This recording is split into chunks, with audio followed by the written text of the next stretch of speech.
Hello Bonjour，你好，Konnichiwa，呢度又係荷里士啊，咁歡迎大家翻到嚟第9集嘅 Blast Off。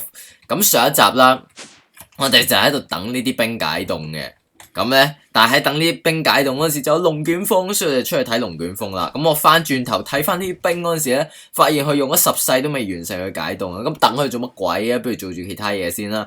咁我哋今日咧就會玩少少魔法，亦都會玩少少科技嘅。咁咧喺上一集之後啦，唔係喺上一集嗰陣時咧，我就整咗呢一片草地。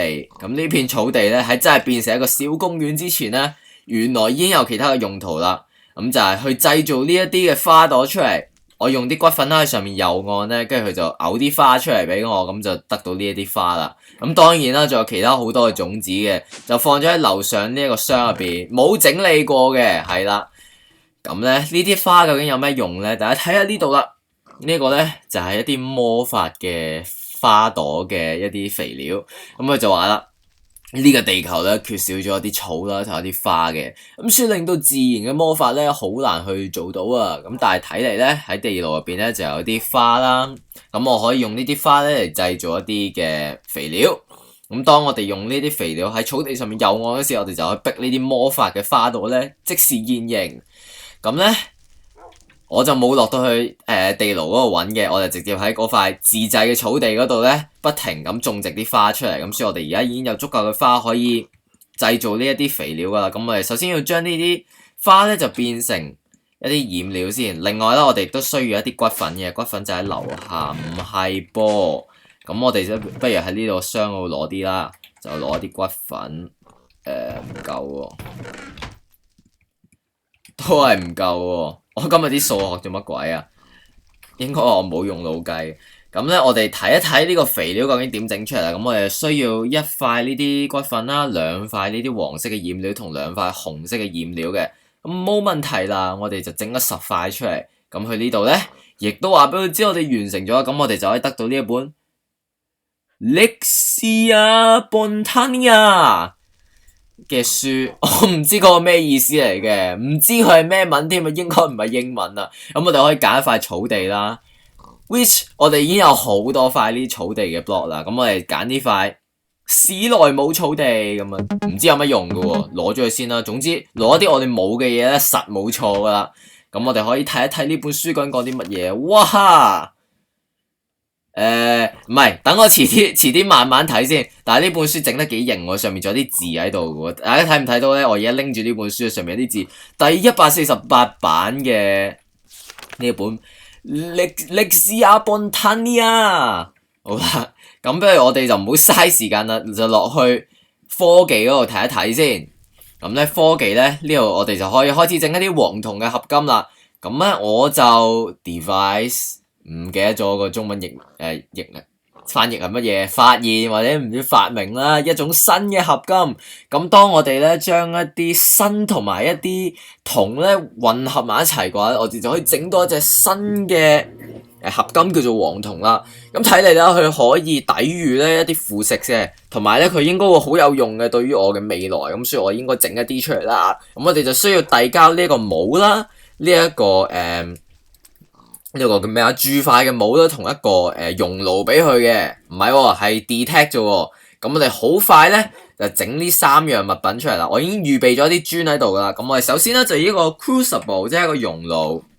咁熔爐嘅製作方法咧非常之簡單，就係咁樣啦。咁我哋就好快整咗個熔爐出嚟先。跟住第二啦，我哋亦都需要一個帽嘅。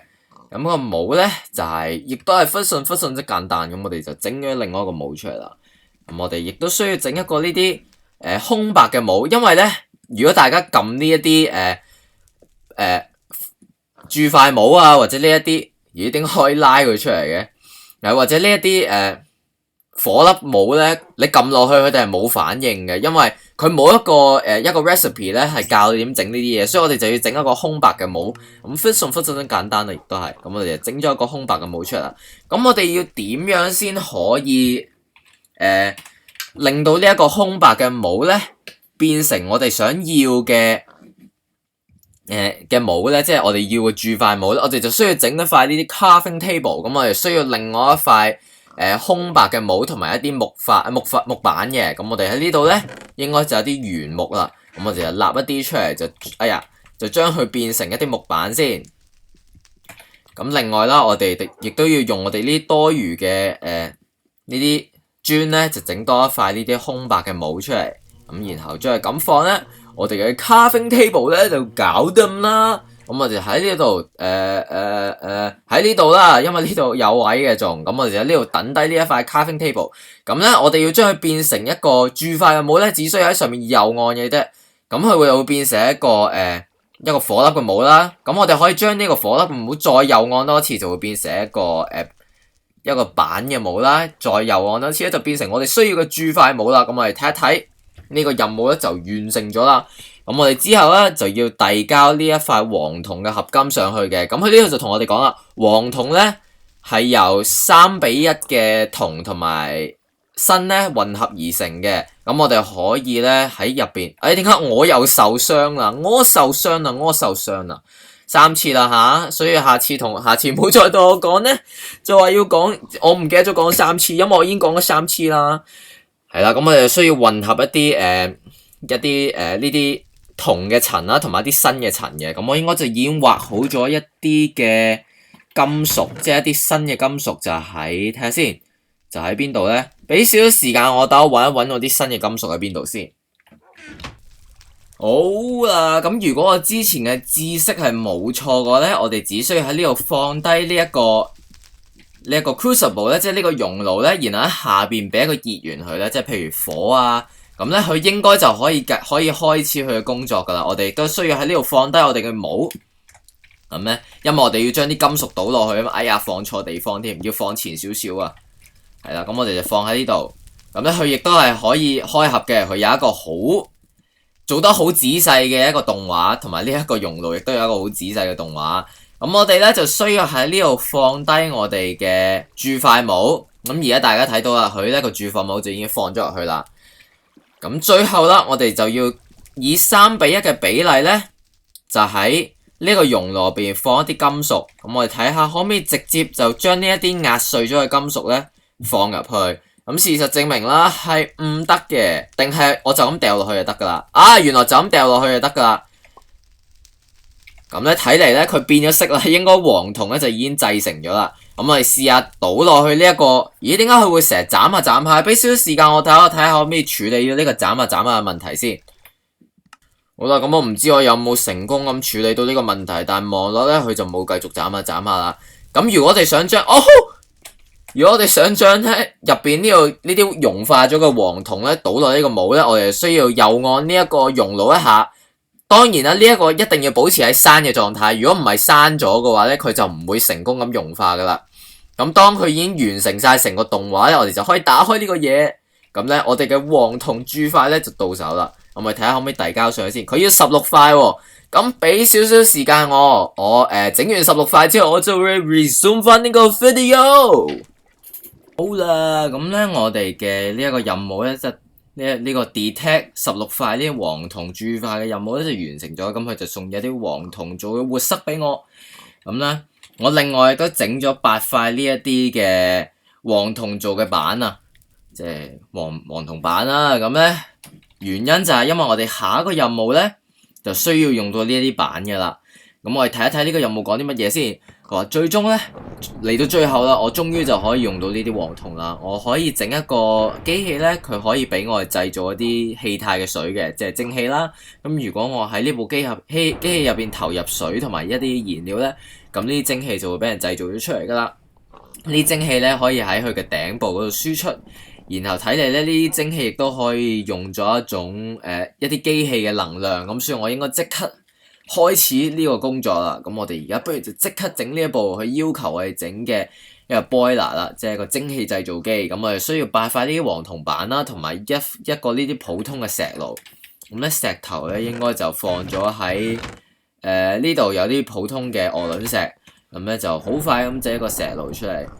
咁然後啦，我哋就要用一啲 hot topic。咁我哋就要用一啲黃銅板咧，就圍住呢個石爐。咁我哋呢一個蒸汽製造機咧，就已經完成咗啦。咁我哋就可以揀一個獎賞嘅，一係就呢一種地獄嘅磚，或者係呢一種黃銅嘅方塊，咁揀呢種黃銅方塊，因為地獄嘅磚呢，我有信心遲啲可以大量製造出嚟嘅。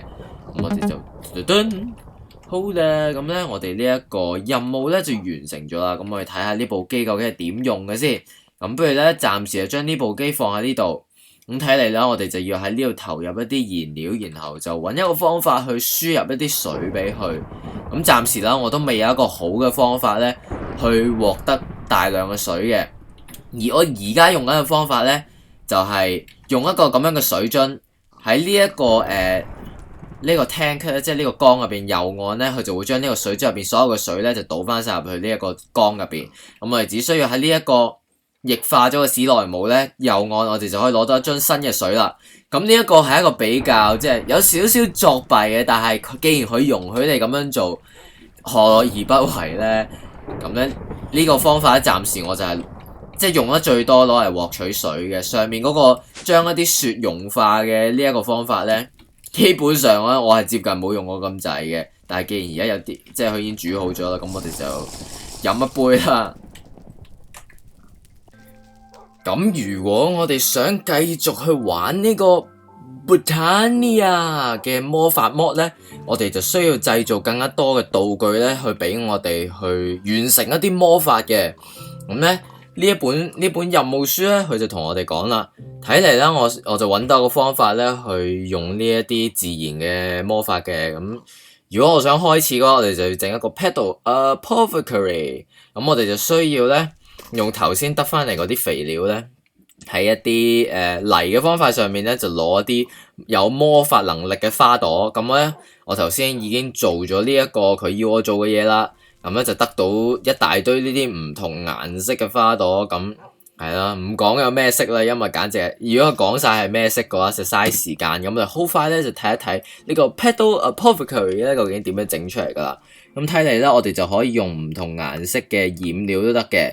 咁呢啲染料點製造出嚟啊？就係直接將一塊即係一棵呢啲咁嘅草咧，就放上去，咁就可以整到呢啲染料。咁我哋因為多藍色同埋唔係喎，應該用綠色喎。不過是但啦，既然都整咗出嚟，咁就冇所謂啦。